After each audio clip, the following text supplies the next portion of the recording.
নমস্কার সবাইকে, সবাই কেমন আছো? তো দেখো আজকে রান্না করব জলপাইয়ের চাটনি।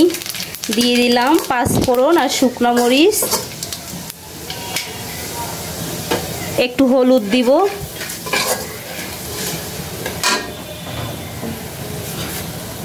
দেখো দিয়ে দিব কেটে রাখা জলপাইগুলো।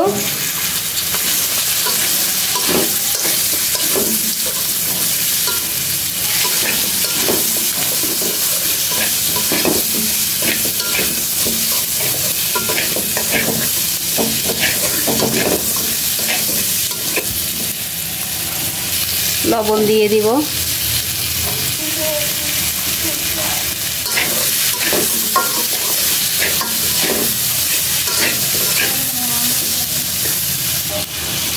দিয়ে দিব জল,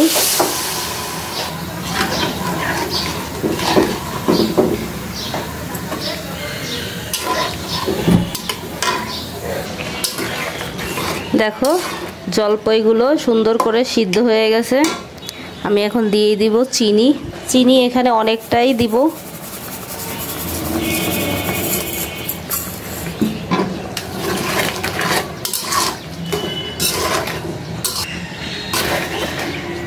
দেখো জলপাইগুলো আমি এভাবে একটু চেপে চেপে ভেঙে দিব, তাতে জলপাইয়ের চাটনিটা বেশ মাখা মাখা আঠা আঠা হবে, খেতেও ভালো লাগবে।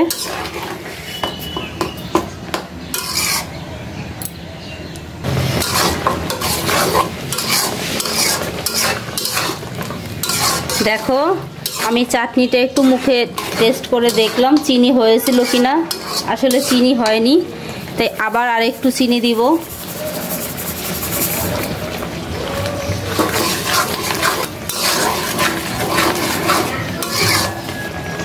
তো দেখো আমার চাটনি বানানো শেষ।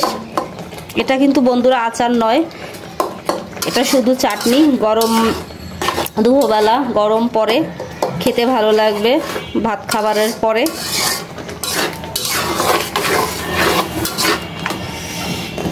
তো চাটনিটা তৈরি করা কমপ্লিট। তোমরা সবাই ভালো থেকো।